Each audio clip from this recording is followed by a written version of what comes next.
जय मिथिला जय माँ जानकी। सब मैथिल विकास प्रतिष्ठान सुने वाला सब श्रोतागण का हार्दिक अभिनंदन स्वागत है।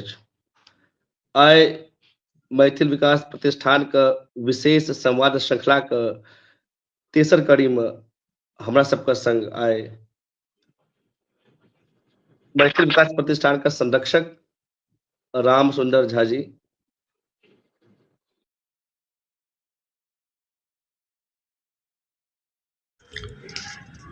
मैथिल विकास प्रतिष्ठानक विशेष संवाद कार्यक्रम के विशिष्ट अतिथि छथि माननीय श्री राम सुंदर झा जी।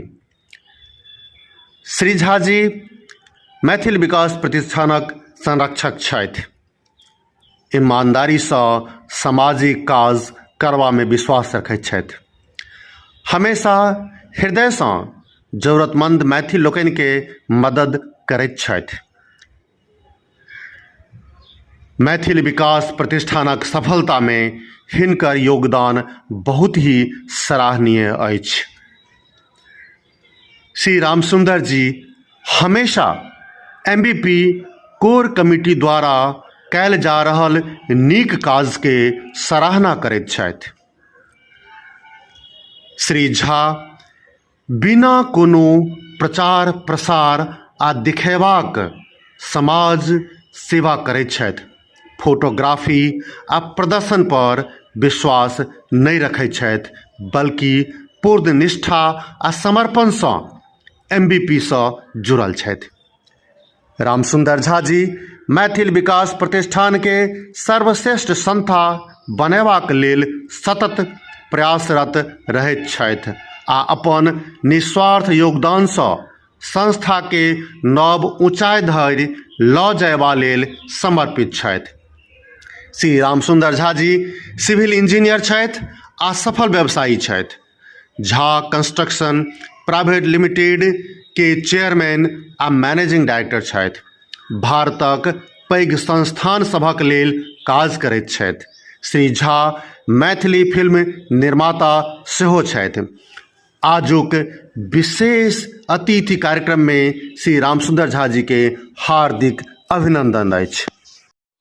मेहमान छथिन आए और संरक्षक संगठन का से हो सर अहाँ का बहुत बहुत स्वागत है। और जी नमस्कार। अपन सर कनी संक्षिप्त में परिचय अहाँ दियो। हमार नाम रामसुंदर झा भेल और हम मीरा रोड में रहे छी। बिजनेस हमर अपन है, सिविल इंजीनियर हम छी और कंस्ट्रक्शन के बिजनेस है अपन। संस्था से जे छै से हम 2021 से जुड़ल छी और काफी सारा में बढ़िया काम भ रहल छै। सर बिहार में सर अपने कतऽ से छी आ गांव का नाम? बिहार हमर दरभंगा जिला में बिठौली गांव भेल और थाना बेहेरी भेल हमर। बहुत सुंदर सर। और सर सवाल अगला हम शुरुआत करे छी। आप जी एमबीपी शुरू करबाक प्रेरणा अहाँ का कतऽ से भेटल और संरक्षक रूप में एमबीपी का मैथिल विकास प्रतिष्ठान के सफल यात्रा में अहाँ के योगदान अत्यंत महत्वपूर्ण अछि। एकरा के रूप में अहाँ देखे छी?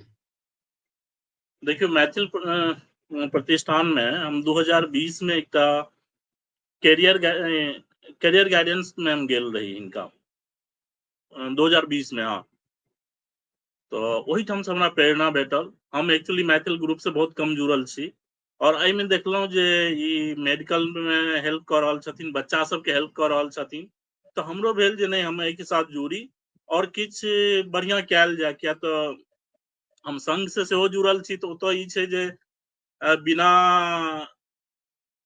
कोनो अथी के अहाँ जुड़ सकै छियै। तो वह हमर एहि में रहे जे एमबीपी में हम जुड़ी और बहुत बढ़िया सबके देखलियन कोर कमिटी के सब एक से एक आदमी छलखिन हन। क्यों आईटी वाला, क्यों बैंकर, क्यों सीए छथिन, डॉक्टर छथिन। तो वही के लेल हम जे छै हम कहलहुँ नहीं ग्रुप में जोड़े के चाहिए हमरा। बहुत ठीक सर कहलिए। हाँ सर संस्था का संरक्षक रूप में मैथिल विकास प्रतिष्ठान का सर्वश्रेष्ठ संस्था बनावक लेल अहाँ कोन मुख्य कदम उठेलिए हँ और आगा के की योजना अहाँ के छै?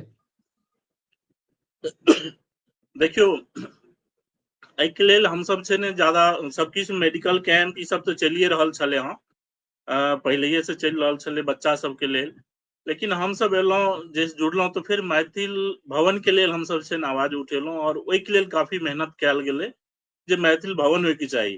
किया तऽ एतेक मीरा भाईंदर और बसेबिरा एते आदमी हमसब छी, लेकिन एकटा मैथिल भवन नहीं अछि अपना पास जे कोनो फंक्शन एक जगह करी, एहि सबके लेल बॉम्बे में खास करके नहीं छै।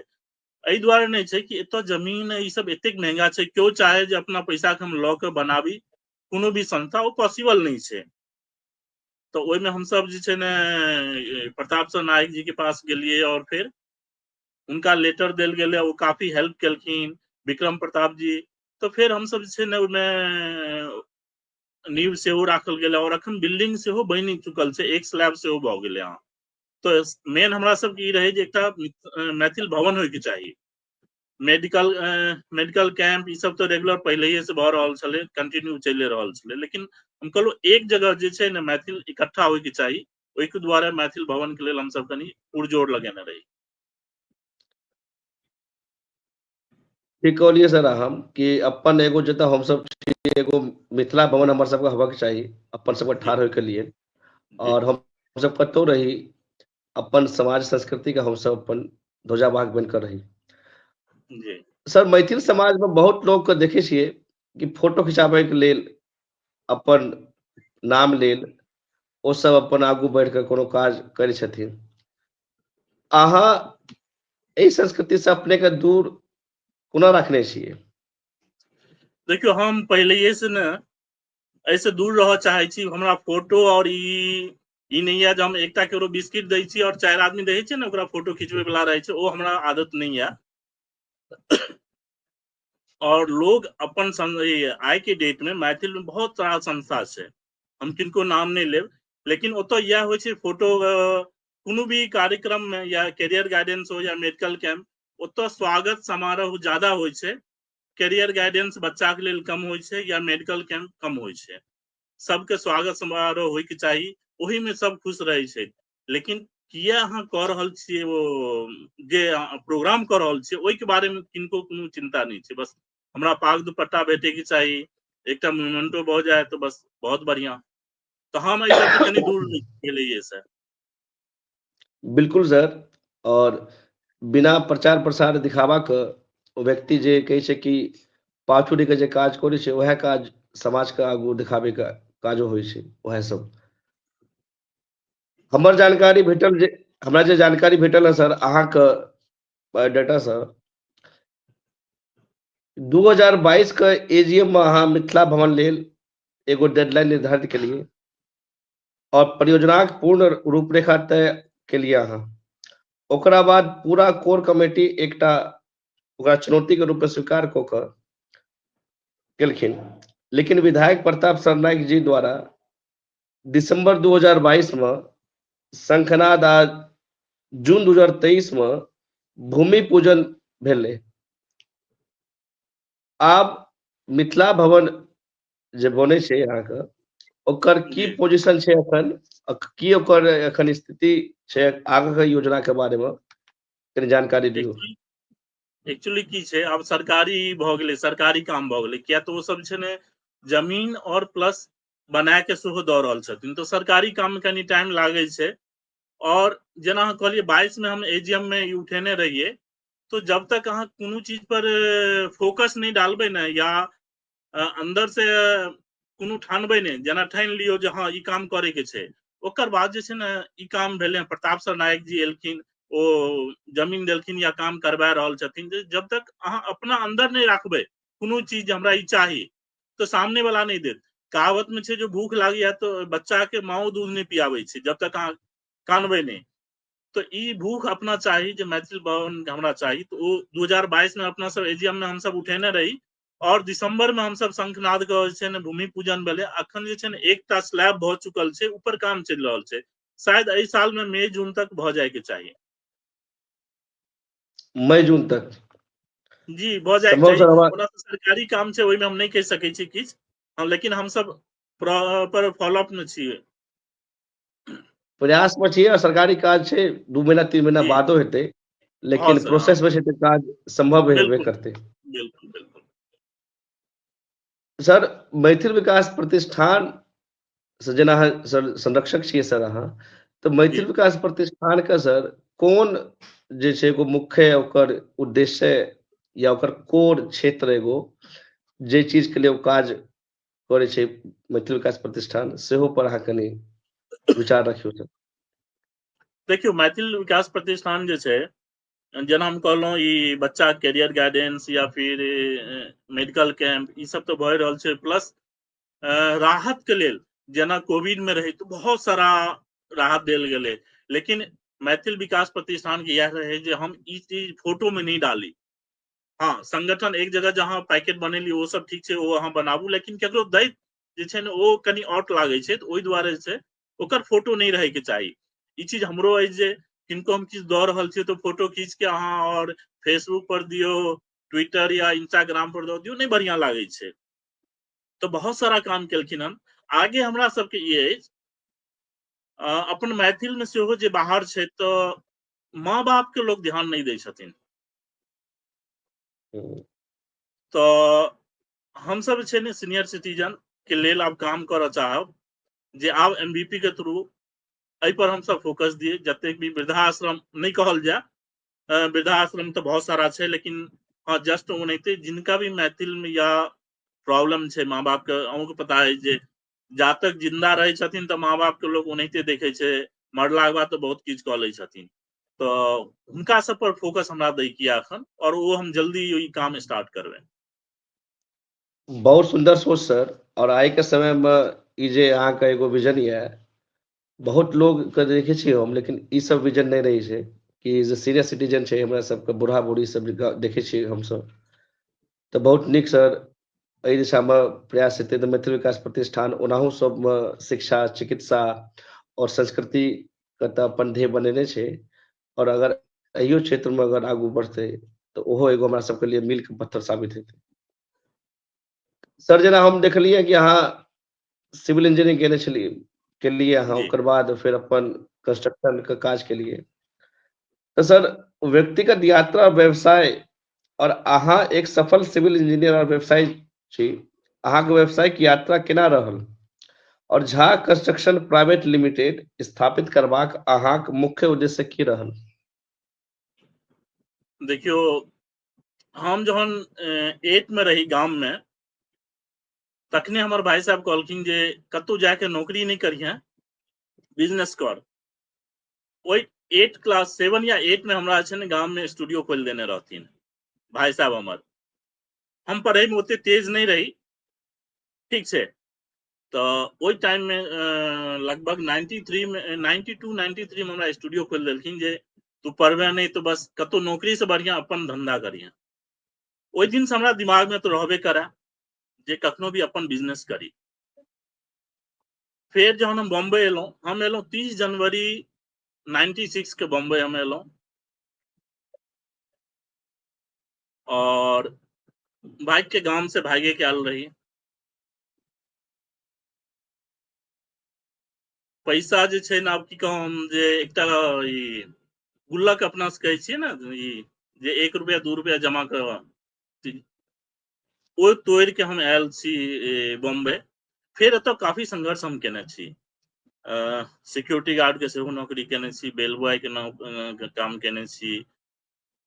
वही ठाम से जहन हम बेल बॉय काम करी तऽ हम ओतऽ से पहले हम डिप्लोमा केलहुँ एयर कंडीशन आ रेफ्रिजरेटर के। किया तऽ हमर पड़ोसी एगो छलथि हँ जेकि सऊदी में रहै छलथि हँ, तऽ हमरा भेल नहि हमरो ओतऽ जायके, केओ हमरा कहलक अहाँ ई कोर्स करू तऽ अहाँ ओतऽ चलि जाउ, जा सकै छी, ओतऽ बहुत डिमांड छै। वो कोर्स केलहुँ, लेकिन 1 साल बाद वो देखलियै काम ई बहुत गधा मजदूरी वाला काम होइ छै। वो छोड़ के छै ने, हम सिविल इंजीनियरिंग पहले डिप्लोमा हम केलहुँ बांद्रा IIT से, ITI केलहुँ।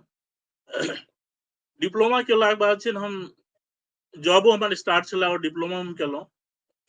एकेटा कंपनी में हम एज ए सुपरवाइजर हम ज्वाइन केने रही, 2016 में हम एज ए डायरेक्टर हम ओहि कंपनी से रिजाइन केलहुँ। फिर हम देखलिए जे ई कंपनी हमरा सुपरवाइजर से डायरेक्टर किया बनेलक हँ। किछ तऽ हमरामे अछि काबिलियत। तो ओहि दिन से हम जे छै ने ओतऽ रिजाइन दऽ कऽ हम अपन काम स्टार्ट केलहुँ। ईमानदारी से ओतौ काम करै छलहुँ हँ, किया तऽ हम आइ तक जे छै ने जॉब में कहियो घड़ी नहीं देखलियै हँ। लोग के इहो छै जॉब में अहाँ घड़ी देखियो जो टाइम पास बस 9 से 6 अहाँ के भऽ जाए और निकलि जाओ। सक्सेस बहुत तकलीफ से होइ छै। जब तक अहाँ संघर्ष नहीं करबै, रात दिन एक नहीं करबै, सक्सेस नहीं होइ छै। एक मिडिल क्लास के लेल पैसा छै वो सब किछ कऽ सकै छै, एक मिडिल क्लास के लेल जेकरा कोनो बैक सपोर्ट नहीं होय हुनका लेल बहुत सक्सेस डिफिकल्ट भऽ जाइ छै। तो हमहूँ रात दिन एक केने रही।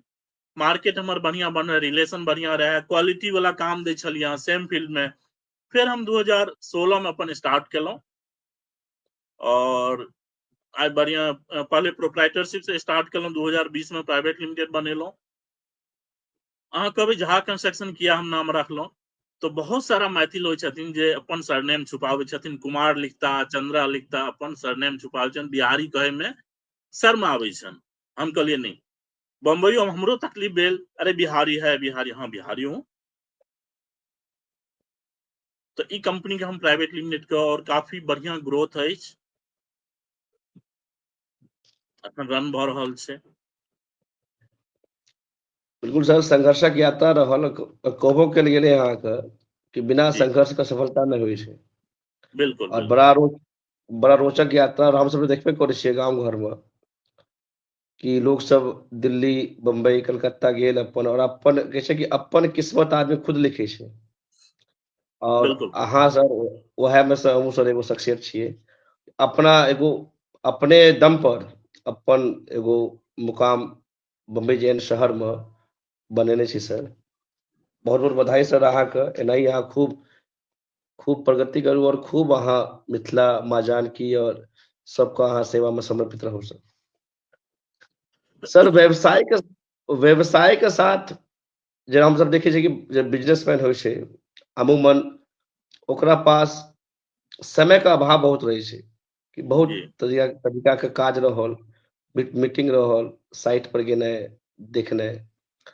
सर एहि पूरा जे अहाँके काज या सर जी और एगो जे मैथिल विकास प्रतिष्ठान के एगो जे जुड़ल संरक्षक के रूप में छियै सर, तो एहि दुनू में सर समाज सेवा कह लिया एकरा या एगो अपन मातृभूमि के प्रति एगो लगाव झुकाव, तो बैलेंस सर केना बनाबै छी अहाँ एहि दुनू के बीच में कि व्यवसाय सर भी देखियौ प्रभावित न हो? जी और कहियौ व्यवसाय तो सर। हमरा चलिए रहल यऽ और हम जे छै ने महीना में लगभग 20 दिन हम बाहरे रहै छी। ई सेवा हम पहिनहियो करै छलहुँ जहन MVP में नहीं जुड़ल रही, पर्सनल हम करै छलहुँ, पर्सनल अपना करै छलहुँ हँ। लोग के जतेक हमरा से भऽ सके हम हेल्प करै छलियनि कोनो तरह, चाहे आर्थिक हो या टाइम के हिसाब से हो, किनको मदद चाहिए, हमरा टाइम चाहिए, तो जतेक हमरा पास टाइम रहै छलै 1 घंटा 2 घंटा हम जरूर डालै छलहुँ पहिले ही से। हम ई देखलियै संस्था जे छै बहुत बढ़िया छै, तो हम एहि संगे जुड़ि गेलहुँ। संस्था हमरो एकटा अछि, लेकिन हमरा टाइम के दुआरे छै हम नहीं ओहिमे ध्यान देल छै। हमर वाइफ चला रहल छै और पहिलहिए से हम संस्था चला रहल छी, लेकिन टाइम के कारण अभाव से वाइफ हमर फुल टाइम वो देख रहल छथिन, मनोरमा। तो हम अपनो संस्था में आइ तक हमर अपन फोटो अहाँ जे देखबै हमरा वेबसाइट पर कतौ नहीं छै। अखन दिसंबर में 14 दिसंबर के सखी बहिन पा के मुंबई में भेल रहे, ऑर्गेनाइज हम ही केने रही, लेकिन ओहिठाम एकटा फोटो हमर नहीं हैत अहाँके जे हाँ रामसुंदर झा के एकटा फोटो तो बैनर लागले हैं, ई लागले, कतौ नहीं। हम एहि सबसे कनी दूर रहै छी, टाइम नहीं रहै छै, लेकिन ओहि में से किछु ना किछु टाइम निकाल के करै छियै। बिल्कुल ठीक सर कहली अहाँ कि समय तक कहै छै कि सब देखियो एगो चीज छै समय, वो गरीब रहे अमीर रहे, एगो ई एहन चीज छै टाइम अहाँके समय सबके पास बराबर होइ छै 24 घंटा। जी जी के आदमी के रूप में केना काज केलक ये ओकरा पर निर्भर करे छे। बहुत बिल्कुल व्यक्ति समय का बात के कहलक कि समय नहीं है, समय हमरा पास नहीं है, हम अहाँ के साथ नहीं दो सकै छी। लेकिन सर आइ के समय में हम देखे छियै कि समय, श्रम और अपन मन, ई 3 जे चीज छै अहाँ के सबके पास छै, नहीं छे लेकिन सब दिय नहीं चाहे छै। जी। तो ई सर अहाँ जेहन व्यक्तित्व जोड़ि के एमबीपी, एहि दुआरे एमबीपी जे छै अपन ई 6 साल के जर्नी में एतेक अपन काज के स्तर के एगो ऊंचाई प्रदान केलकै हँ। निसंदेह अहाँ सब पर्दा के पीछे रहि के कोनो देखाव नहीं कऽ के अहाँ सब ओकरा एगो मजबूती देने छी। अगर सब लोग देखावे में आबि जेतै तऽ काज ओ फिर नहीं चलतै। सर अहाँ सँ छै अपन व्यक्तिगत जीवन से समाज लेल कोन सीख देबऽ चाहबै, जाहिमे समाजक लोग रहे और युवा लोग जे छै हमर सबके आइ अपन मिथिला मैथिल समाज के, कियाकि अहूँ एगो जर्नी तय कऽ के पहुँचलियै, अपन एगो मुकाम बनेलियै हँ। आइ हम सब देखे छियै बच्चा सब छै खूब नीक पढ़ल लिखल छै, लेकिन एगो दिशा नहीं भेटै छै तऽ मिसगाइड भऽ गेल। तऽ ओकरा सबके लिए अपन जे अहाँके अपन व्यक्तिगत जीवन से जे अहाँ आगू बढ़लियै हँ, तऽ समाज के लेल और युवा पीढ़ी के लेल कोनो सीख अहाँ कहियौ। जी देखियो जहाँ तक छै जॉब कोनो खराब चीज नहीं छै। जॉब जे छै ने बहुत बढ़िया अहाँ के लर्निंग छै। जॉब सीखे के लेल अहाँ के फ्री में जे छै ने सीखनाइ भेटैया। जॉब में कोनो भी जॉब हो, जै फील्ड में अहाँ जॉब कऽ रहल छियै ने, अहाँ जे ई नहीं सोचियो जे बॉस एते हमर कमा रहल छै, हमरा एतबी दे रहल यऽ। बॉस अहाँ के सैलरी दऽ रहल यऽ, अहाँ अपन ई बनाओ जे बॉस के अहाँ के जरूरत है, अहाँ के बॉस के जरूरत नहीं हुआ। जो काल्हि उठ के अहाँ जो छोड़बे जॉब, तो बॉस अहाँ के बार बार फोन करने तुम यहीं पे आ जाओ, तुम इधर ही आ जाओ, मेरे पास ही काम करो। ई नहीं हो कि चलो ये तो अच्छा वो निकल गया ये। तो सबसे पहले फोकस अहाँ जो जॉब के तू कऽ रहल छियै, तो जॉब करियो, बढ़िया से करियो। टाइम अहाँ नहीं देखियो, मेहनत से करियो जॉब। ई नहीं देखियो सेठ के काम छै, ई बुझियो अहाँ के अपन काम छै। कंपनी के काम नहीं बुझियो, ई कंपनी समझियो जे अहाँ के अपन छी। ओकर बाद अहाँ ओहिमे सीखियो। ई नहीं जे बस ओहिमे केल्लू के बैल जगह घूमैत रही, ओ नहीं। अहाँ जॉब कऽ रहल छी, लेकिन अहाँ के माइंड होय के चाही हमरा किछ सीखे के या, आगे बढ़े के या। हमरा संगे जे वॉचमैनी करै छलथि 96 में, आइयो वॉचमैनी करै छथि। हमरा से ज्यादा पढ़ल लिखल छथिन आइयो। किया तऽ हमर रहे जे हमरा एकटा पेट के लेल जे छै ने, ई हमरा जॉब वॉचमैनी भेट गेल या, लेकिन हमरा आगू बढ़े के या। लोग की करे छथिन, बस एकटा बैसे वाला नौकरी भेट गेलै, बस ओही में बैसल रहो, हमरा मेहनत नहीं करे के या। मेहनत अहाँ से डराय के चाहिए, अहाँ मेहनत से नहीं डराइयो, ठीक तखन कहलियै अहाँ सर। आगे बढ़बै।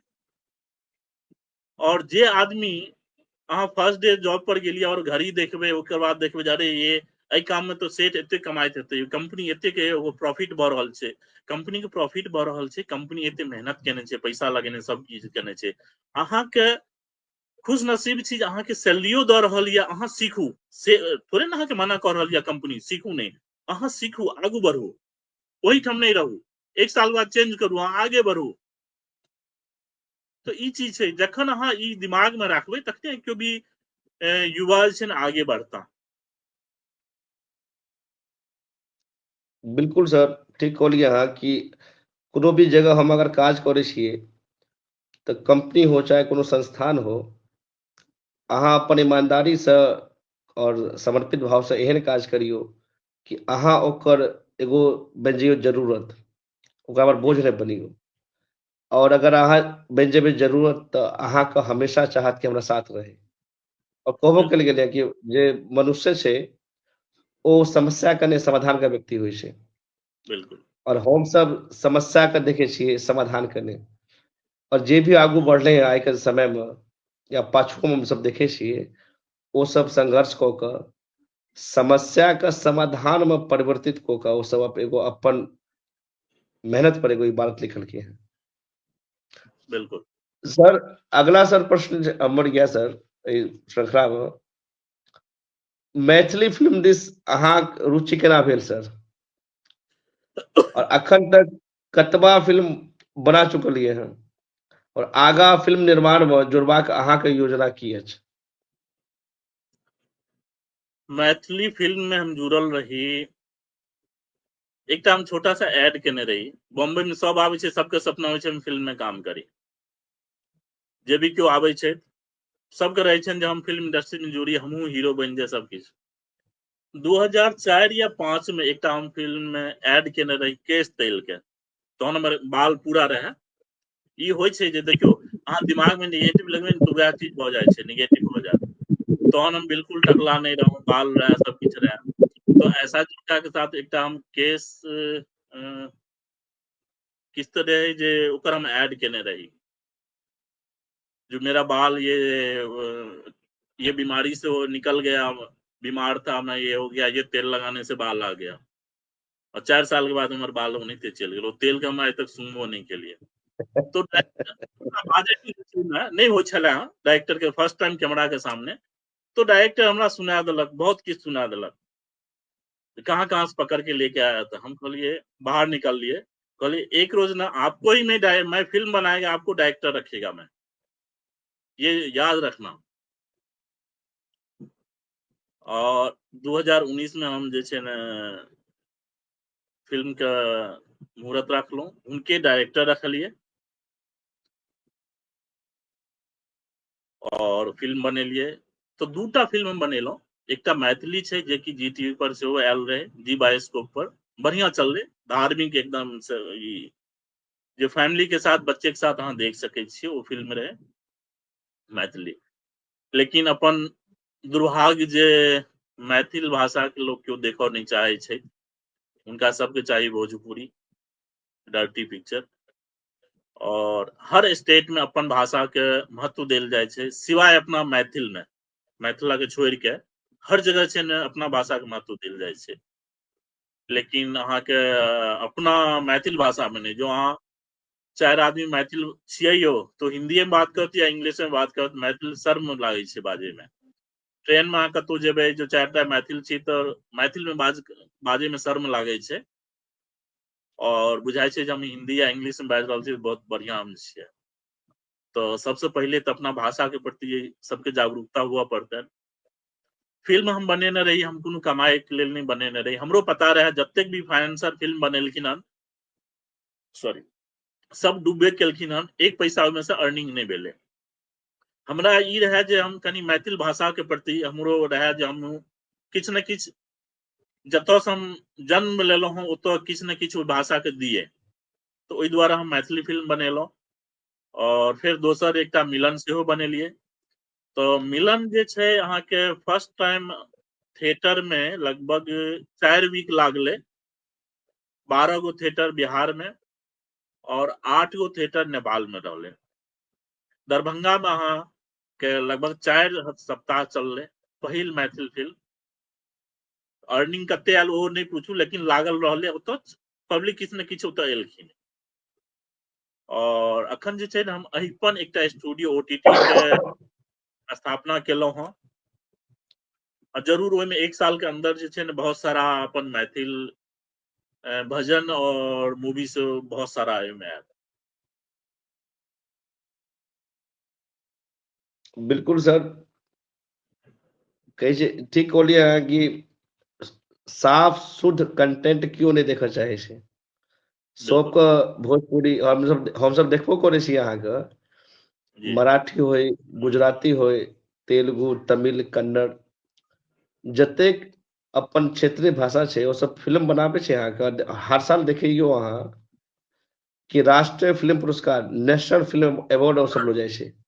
जी और मिथिला के संस्कृति में एतेक कंटेंट छै, एतेक नीक हमर सबके पौराणिक और एगो सांस्कृतिक इतिहास रहल ये, और हम सब दौड़े छियै फिल्म बनाबै से कि बनेबै तऽ के देखतै पैसो। लेकिन सही अहाँ सर अपन जिद और जुनून से कि नहीं हम बनेबै और देखबै, तो सर जरूर ई सब चीज रहे छै कि समाज में एगो हौसला, एगो हिम्मत कि जोखिम के लिए, लेकिन वो जोखिम लोग का अहाँ आगू बढ़लिए और निश्चित रूप से आए बेशक वो 4 हफ्ता चल रहे हैं या 5 हफ्ता, लेकिन आने वाला समय में हम उम्मीद और आशा करे छी अहाँ से एगो फिल्म बहुत नीक मैथिली भाषा में अहाँ के द्वारा निर्माण हैत और बहुत नीक जकाँ ओकर प्रचार प्रसार कैल जेतै अहाँ के। देखियो शुरुआत बिल्कुल में सब ऑलरेडी लोग पाइपलाइन में अछि। अच्छा पाइपलाइन में छै फिल्म, बिल्कुल जी जी बिल्कुल सर। जब अहाँ से सोच लेलियै तऽ फिर तऽ आगू आब ओहिमे बढ़बाक लेल अहाँ समर्पित छियै अहाँ। सर अहाँ अपन जीवन आ कार्य से समाज के कोन मुख्य संदेश देबै जे अपन अखन तक का अहाँ एगो जर्नी है तो समाज के एगो संदेश एगो जे कहै छै कि एना करे से या एहि चीज से बचाव रखबाई के एहि चीज के आगू को के हम सब आगू बढ़ सकै छी ओ सर ओकरा बारे में कनी सर प्रकाश डालिए। अपन मैथिल में सबसे बड़ा छै प्रॉब्लम सर एक दोसर के बुराई और क्यों जे छै ने आगे बढ़ नहीं चाहे छन जे ई आदमी किया आगे बढ़ रहल या ओकरा छै ने केकरा अपना से उम्र होइया ने केकरा की कहै छै ओकरा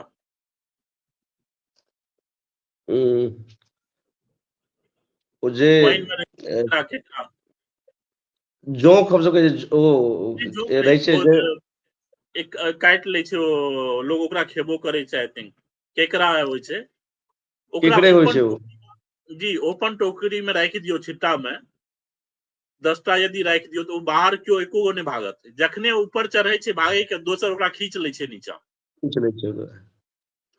तो यह अपन मैथिल में छै ई चीज जे किया ये आगे बढ़े जब तक ई सोच नहीं बदलते न सर तब तक अपन मैथिल आगे नहीं बढ़ते। दोसर स्टेट में देखियो मारवाड़ी देखियो गुजराती एक दोसर के हेल्प करे छै ओकरा पता छै जे ई लड़का मान लियो ई एकरा में हेल्प करे छै त हमरा धोखा नहीं देत। अपन मैथिल में से चीज नहीं छै एक दोसर के ऊपर भरोसा नहीं छै किया तो मैथिल में अपन बहुत सारा एहन छथिन जे भरोसा तोड़ दै छथिन तो ई सब चीज छै ने आदमी के समझ पड़ते जे नहीं पुराना अहाँ सब छोड़ू नया यंग जनरेशन जतेक छथिन ना शायद वो हुनका सब में नहीं हेते अखन यंग जनरेशन में नहीं हेते तो या छै एक दोसर के हेल्प करियो जै तरह हुए मान लियो सबसे रिकॉर्ड ज्यादा अछि अपना सबके आईएएस आईपीएस का सबसे ज्यादा बिहार के बदहाल किया भेले वो सब मैथिल के लिए किया नहीं किछ केलखिन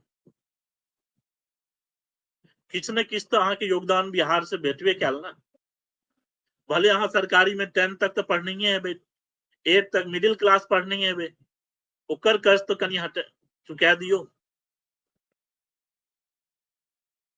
बराबर एहन नहीं छथिन बड़ा बड़ा उद्योगपति छथिन मैथिल के जो सब चाहथिन न तो मैथिल अपन कहां से कहां भ जेते लेकिन प्रॉब्लम यह होय छै एकटा कि अहाँ जो गाम में किछ करे ल जेबे तो गाम वाला शक करता जे जरूर एहि में किछ न किछ एकरे फायदा छै ई किया ओनाहिते फोकट में क रहल या बिल्कुल सर हम अपना और ई गांव बात में हम अपना गांव में मेडिकल कैंप केने रही लास्ट ईयर मई में एतेक सक्सेस भेलै सर लगभग 1200 आदमी ओइ के लाभ उठेलखिन लगभग 1000 आदमी चश्मा के उनका भेटलनि लाभ भेटलनि और जे लेडीज गांव में मेन होय छै लेडीज सब बाहर नहीं जाय छथिन ज्यादा कि छोट मोट बीमारी रहल त अपने अंदर ही अंदर घुटन सा रहै छथिन और शहर नहीं जा पाबै छथिन किया तो अपना नजदीक में हॉस्पिटल नहीं है एहि सब दुआरे हम फ्री में केलिए तैयो ग्रामीण सब कहै छै नहीं जरूर एकरा एहिमे किछ न किछ फायदा छै हमरा 12 गो वार्ड या हमरा गांव में हर महीना जे छै ने एकटा डॉक्टर छथिन दरभंगा से आबै छथिन ओ फ्री ऑफ कॉस्ट हमरा टाइम डालै छथिन सिर्फ हम मेडिकल मेडिसिन दै छी ओ टाइम डालै छथिन महीना में एक बेर फ्री ऑफ कॉस्ट कंसल्टेंसी करै छथिन जखन जिनका दवा चाही सब किछ भेटै छै लेकिन तैयो लोग के प्रॉब्लम छै कोविड में हम ई भाप ले वाला मशीन भेजने रहिए लगभग 3000 लोग के दिलिए तैयो भेले अरे जरूर ही किस न किस दाल में काला छे कियारी दऽ रहल छे फ्री में। सहियो ई तो बात हमहूँ सब देखे छियै गाँव में, एगो हमरो हाँ सबको छथिन भैया जी, सीए छथिन, ओहो काज केलखिन गाँव में किछ मेडिकल से संबंधित है, तो गाँव वाला सब कहऽ लागलै कि लागे छै चुनाव लड़ दी एहि बेर, हाँ मुखिया बिल्कुल बिल्कुल। मुखिया में ठाढ़ कऽ दी ककरो। हाँ तो हाँ ई बात सब बिल्कुल ठीक कहलियै अहाँ कि हम सब आपस में एगो जे होइ छै ने एगो एकता सूत्रबद्ध, जी ओ नहीं छियै, और ई नहीं देखे छियै कि अगर एक व्यक्ति मजबूत हेतै हमरे गांव परिवार का, तो 10 व्यक्ति के मजबूत करते, और वो 10 व्यक्ति फिर 10 व्यक्ति के और मजबूत करते, कड़ी से कड़ी जुड़े छै। बिल्कुल लेकिन हम सब ओहे चीज में अखनो हम सब बहुत पाछू छियै। और हम एगो चीज देखलियै कि मारवाड़ी सब राजस्थान जे एगो सुखाड़ क्षेत्र या एक रेगिस्तानी क्षेत्र या राजस्थान, जी जी जी जी और राजस्थान का मारवाड़ से ओ सब पलायन कऽ कऽ कलकत्ता, बिहार का पूर्णिया, कटिहार, भागलपुर, तमाम शहर में, पूरा देश में वो सब अपन एगो पहचान बनेने या, बहुत जगह संस्थान खोलने, शिक्षण संस्थान, मेडिकल कॉलेज, और आइ के डेट में इवन हम नागालैंड गेल छलहुँ अहाँके कहै छी सर, जी नागालैंड में हम जखन गेल छलहुँ एगो एजुकेशन टूर पर गेल छलहुँ हम अहाँके कॉन्फ्रेंस में, तो ओतऽ बातचीत के क्रम में पता चलल हमरा कि ओतऽ जे सबसे बड़ा व्यापारी छै अहाँके ओहो छलै मारवाड़ी अहाँके।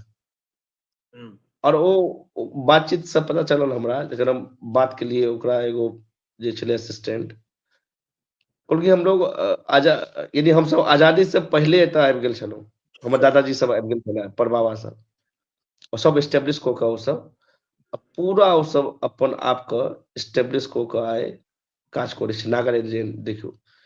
तऽ ओहे छै बात कि हम सब अगर एक हुओ चाहै छियै अहाँके, ओहियो में व्यवधान रहै छै समाज के। और सबसे मुख्य बात अहाँ जे सब ध्यान देलिए, आपस में एक दोसर के प्रति विश्वास नहीं केनाइ, बिल्कुल कि सही कहै बात। छै कि जकरा हम आगू बढ़ेलहुँ ओहे हमरा पाछू हटेलक।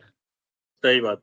अब बहुत जगह हम सब देखलिए हैं, दिल्ली में या बम्बई, कलकत्ता, जकरा अहाँ बजलिए हैं गाँव से या आयल हैं अहाँके पास, कोनो मदद करिए, कोनो काज केलिए, किछु दिन के बाद ओकरे बोली सुधार में परिवर्तन आबि जाइ छै। ओकरा लागे छै कि ई व्यवसाय बनि गेलखिन हैं, और हम अखन बहुत छोट स्तर पर काज करै छी। तऽ अहाँ जे 25, 30, 35 साल जे श्रम केलिए, जी ओ श्रम के कोनो ओ श्रम के तऽ नहीं देखलकै ओ, नहीं नहीं ओ नहीं तऽ देखल सिर्फ ओ देखलकै एगो चमत्कार। जी तऽ ई चीज अवश्य दूर हेतै, और नीक लोग कहै छै नीक लोग छै एखन बहुत, और ओहे सब एगो हाँ दिशा बहुत से- दिशा दशा बदलते सर। और आने वाले समय में मिथिलो में अहाँके एक से एक हम देखे छियै व्यवसायी, एक से एक अहाँके बड़ा पैघ पोस्ट पर अधिकारी। लेकिन एगो बहुत बात बहुत देखे छी कि एगो चीज हम नोटिस केलिए अहाँके, हमहूँ गाँव लगातार फ्रिक्वेंटली साल 6 महीना में जाइत रहै छियै, जी कि जखन जखन ओ अधिकारी महोदय ओहि पद पर छथिन, ओहि पोस्ट पर छथिन, और हुनका कलम से या हुनका कहे से ककरो कल्याण हो सकै छै, कोनो काज जी बनि सकै छै, ओहि समय बिल्कुल में ओ कहथिन कि नहीं ई कानून और नीतिगत नहीं छै, हाँ ई एहि हाँ तरीका से नहीं हेतै। और जी जेना जी ही वो रिटायरमेंट भऽ कऽ गाँव एथिन, फिर कहथिन कि आप बच्चा सबके लिए सोचे के लिए एगो मंच सोचे छियै कि एगो एनजीओ खोल लिए, या एगो हम्म, हम बना लिए, एगो मंच बना लिए। तो हम सब वह बातचीत में करे छी अहाँके सर, अहाँ जखन ओहि पावर पोजिशन में छलिए, जी तखन अहाँ अपन आस पड़ोस समाज का कोनो बाल बच्चा का अहाँ ध्यान नहीं देलिए। आइ अहाँके नौकरी समाप्त भऽ गेल, जी अहाँ घर आबि गेलिए हैं, तऽ आइ अहाँके छै कि नहीं हम सबके ठीक करबै। तऽ ई परिपाटी बदलऽ पड़तै, और हम आप देखे छे कि बहुत लोग जे छै अपन समाजक नीक पोस्ट पर संपर्क करे छी हम दिल्लीए में हम अहाँके हमर एगो काज कोनो फसल छलै हमरा केओ कहलक कि अहाँके हमर गांव भेल सर गोइमसर लगमा दरभंगे अच्छा गोई जिला मिसर में लगमा जी जी जाने छी गोइमसर लगमा घनश्यामपुर प्रखंड हाँ में तो हमरे गांव को एगो छलखिन सचिवालय में छथिन अखनो तो हम हुनका संपर्क केलहुँ केना काज नहीं हेतै अहाँ काल्हि आबू और हम गेलहुँ हमरा ओ तरीका बतेलखिन एना एना करियौ अहाँ काज भेल तऽ इहो छै नीको लोक बहुत छै एक से एक जी जैसे बिल्कुल हमसब बिल्कुल मतलब नाम लेबे कोनो गुरेजो नहीं तऽ उएह छै जी कि सबके एक से एक 11 होइ छै अहाँके सब समन्वित रूप से अगर काज करते अपना ईमानदारी से समर्पित भाव से